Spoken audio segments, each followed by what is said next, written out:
अस्सलाम वालेकुम मेरे वीर ते वीरनियों की हाल जे तुहाडा जी। इत्थे असीं हुण फड़ ली जे गोभी।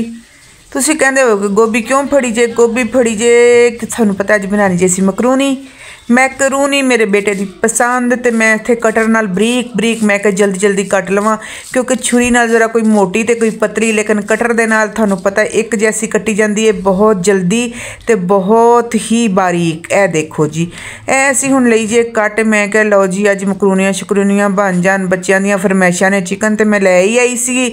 ते तुहानूं पता है कि बड़ी टेंशन हुंदी पई है। मैं कहंदी पई कोई चंगियां वीडियो बनाइए पोस्ट करिए ताकि कोई वॉच टाइम साडा वधे, ते कोई मसलन कि तुसीं भी चंगी तरह सोहने सोहने कमेंट कर दवो थल्ले, ते सोहनियां गल्लां करो जी। मेरे नाल इत्थे ईस्ट भी मिले आई सी, शायद कि मैं पिज़्ज़ा पुज़्ज़ा भी नाल बना ही लवां, ते नहीं जी पर हाल पिज़्ज़े दी हजे गुंजाइश नहीं है। लो जी इत्थे मकरूनी वास्ते मकरूनी उबलदी पई है, चिकन भुने जा रहे ने, मज़े ने जी, बच्चों दे मज़े ने। थानू पता है हर मसलन के जुमे साड़ी कोई ना कोई चीज़ बनती, हर जुमे कोई ना कोई चीज़ बनती है। तो इस जुमे फिर मकरूनी की फरमाइश करती बच्चों ने, असी कर लो जी चलो ठीक हो गया, असी मकरूनी बना दिन्ने हैं थानू।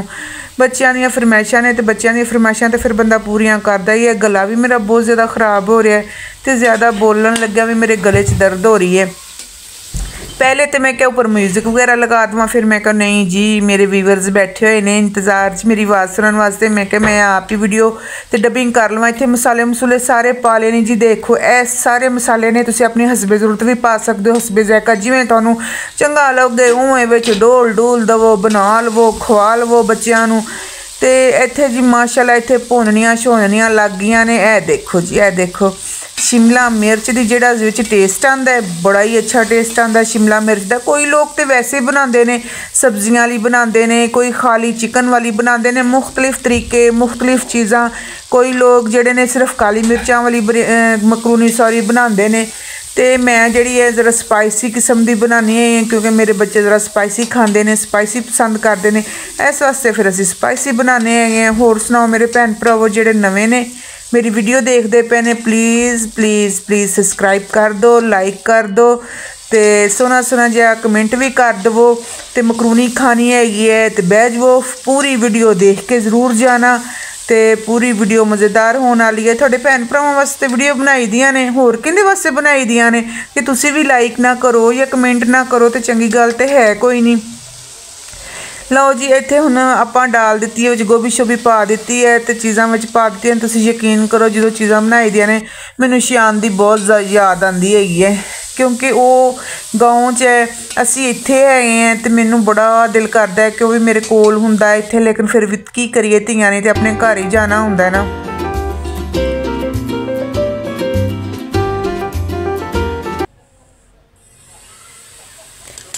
अल्लाह मियाँ साहब दियां धीआं नूं सलामत रखे, तंदरुस्ती देवे, उन्हां दा किस्मत नसीब अच्छा करे। तो मैं फिर ना सोचा सी कि मैं चली जावां गाँव चक्कर लगा लवां, लेकिन फिर ना मेरे मेहमान आ रहे ने, अम्मी अबू आ रहे ने मेरे कराचियों। तो इस वजह तो फिर मैं ना अपना जेड़ा ना प्रोग्राम पोस्टपोन कर दिता। मैं कहा चलो कोई नहीं, वो ना फिर मैं बाद च चली जावांगी, शायद नासर चला जाए शियान नूं मिलन वास्ते, मेरी बेटी नूं मिलन वास्ते, अपनी भैन नूं यानी कि मिलन वास्ते। तो काफ़ी देर हो गई है ना, तकरीबन 3-4 महीने हो गए ने उन्होंने मिलिया होया। इस वास्ते ना फिर साड़ा बड़ा ही दिल उदास होया पिया है, क्योंकि गाँव का माहौल है, उत्थे बड़ा दिल करता जान नूं, लेकिन इत्थे भी मजबूरियां ने, काम ने, फिर बंदा नहीं जा सकता, घरों नहीं निकल सकता।